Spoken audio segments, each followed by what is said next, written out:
Hello friends, आपने गुरुकुल में आप सभी का बहुत बहुत स्वागत है। फ्रेंड्स, आज की वीडियो हम बीएड में बनने वाली डायरी, ठीक है, जिसे कहते हैं दैनिक पाठ योजना। बहुत सारी डायरी होती है, उनमें एक होती है दैनिक पाठ योजना, जिसमें आपको 20 लेसन बनाने पड़ते हैं। तो 20 लेसन में मैंने आप तक 4 लेसन बना चुकी हूँ और उसमें वीडियो छोड़ चुकी हूँ, जो कि नागरिक शास्त्र विषय की हैं।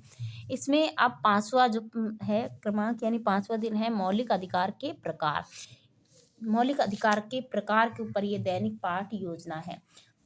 इस प्रकार से आप उद्देश्य कथन लिखते हुए ज्ञान अवबोध, ज्ञानोपयोग, कौशल, अभिरुचि और अभिवृत्ति, ये व्यवहार अपेक्षाकृत व्यवहारगत परिवर्तन, यानी किस प्रकार से आप अपना जो शिक्षण कार्य करते हैं, ठीक है।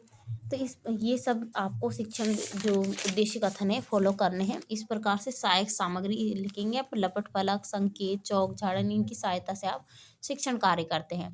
शिक्षण विधि और प्रविधित विधि, प्रश्नोत्तर, व्याख्यान विधि, प्रदर्शन विधि, पूर्व ज्ञान, विद्यार्थी मौलिक अधिकार के बारे में सामान्य जानकारी रखते हैं। इसके बाद आप प्रस्तावना कौशल कहेंगे, क्योंकि बच्चों के पूर्व ज्ञान से संबंधित होती हैं। क्षेत्रफल की दृष्टि से भारत का कौन सा राज्य बड़ा है, तो राजस्थान है।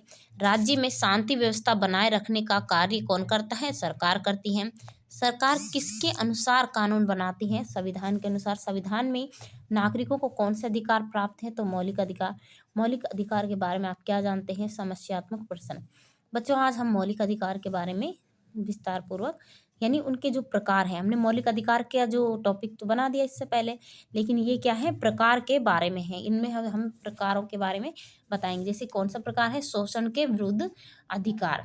तो इसमें शोषण के विरुद्ध के अधिकार के बारे में, जैसे बच्चों से काम करवाने का क्या, या आप जो अपना शिक्षण बिंदु पढ़ाने से पहले पूछेंगे कि बच्चों से काम करवाना क्या है, तो अपराध है। इस अपराध को रोकने के लिए कौन सा अधिकार प्रदान किया जाता है, शोषण के विरुद्ध अधिकार, ठीक है। शोषण के विरुद्ध अधिकार के बारे में आप क्या जानते हैं। शोषण के विरुद्ध अधिकार का उल्लेख भारतीय संविधान के अनुच्छेद 23 और 24 में किया गया है। इस अधिकार के अनुसार बच्चों का क्रय विक्रय, बेगार और बच्चों से मजदूरी कराना था। इस प्रकार से आप करते हुए यहाँ पर लिख सकते हैं कि भी जो भी आप शोषण के विरुद्ध अधिकार के बारे में आते हैं, जैसे कि जबरदस्ती किसी से काम करवाना अपराध माना जाता है। 14 वर्ष से कम आयु वाले बालकों के लिए कारखाने तथा अन्य किसी नौकरी में नहीं लगाया जा सकता है। फ्रेंड्स, इस प्रकार से शोषण के विरुद्ध अधिकार के बारे में व्याख्या करेंगे। उसके बाद श्यामपट्ट जो आपका छोटा होगा ब्लैक बोर्ड, उसमें आप लिखेंगे कि शोषण के विरुद्ध अधिकार का अनुच्छेद किस में वर्णन है, तो 23 से 24 में इसका वर्णन किया गया है। शोषण के विरुद्ध अधिकार, यानी 14 वर्ष से कम आयु के बच्चों को कार्य करवाना किसी कारखाना में या कोई, तो वो क्या है, अपराध माना जाता है।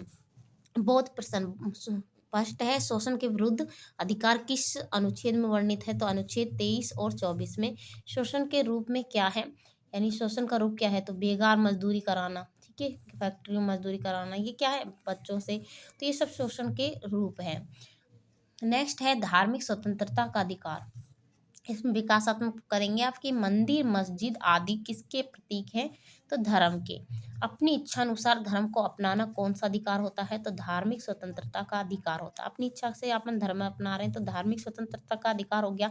तो धार्मिक स्वतंत्रता के बारे में आप क्या जानते हैं, ये समस्यात्मक प्रश्न हो गए। तो इसके बाद आप पॉइंट डालेंगे धार्मिक स्वतंत्रता का अधिकार, और फिर आप पढ़ाएंगे कि संविधान द्वारा देश के नागरिकों को कुछ धार्मिक अधिकार दिए गए हैं, जिनका उल्लेख अनुच्छेद 25 से 28 के अंतर्गत किया गया है।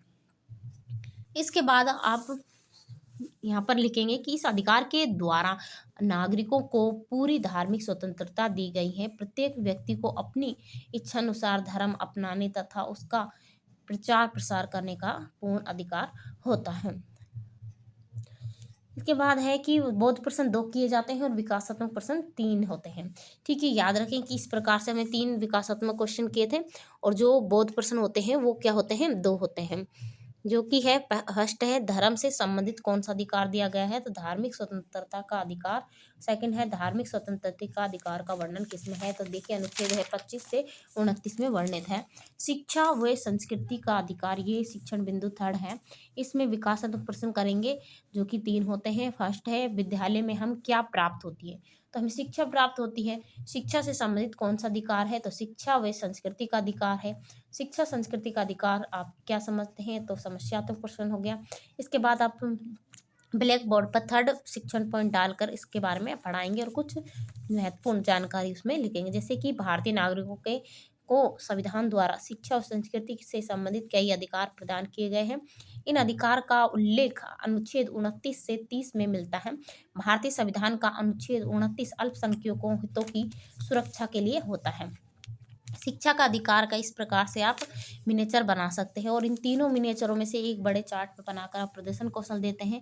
इसके बाद है भारतीय संविधान का अनुच्छेद 30 अल्पसंख्यकों को द्वारा शैक्षणिक संस्थाओं की स्थापना और प्रशासन का अधिकार प्रदान करता है। शिक्षा और संस्कृति का अधिकार का वर्णन किस में है, ये आप से अपने जो जब प्रेजेंटेशन देंगे आप क्लास में तो वहाँ पर लिखेंगे, जो ब्लैक बोर्ड होता है। इसके बाद बहुत प्रश्न करेंगे कि संस्कृति व शिक्षा का अधिकार का वर्णन किस अनुच्छेद में किया गया है। अनुच्छेद 29 और 30 में किया गया। अनुच्छेद 29 में किसके हितों की सुरक्षा की जाती है, तो अल्पसंख्यकों के हितों की रक्षा की जाती है। फ्रेंड्स, इस प्रकार से आप अपने दैनिक पाठ योजना बनाएंगे, जो कि है मौलिक अधिकारों के प्रकार के बारे में। अगर आपको ये वीडियो अच्छा लगा तो वीडियो को लाइक करें, शेयर करें और चैनल को सब्सक्राइब करें।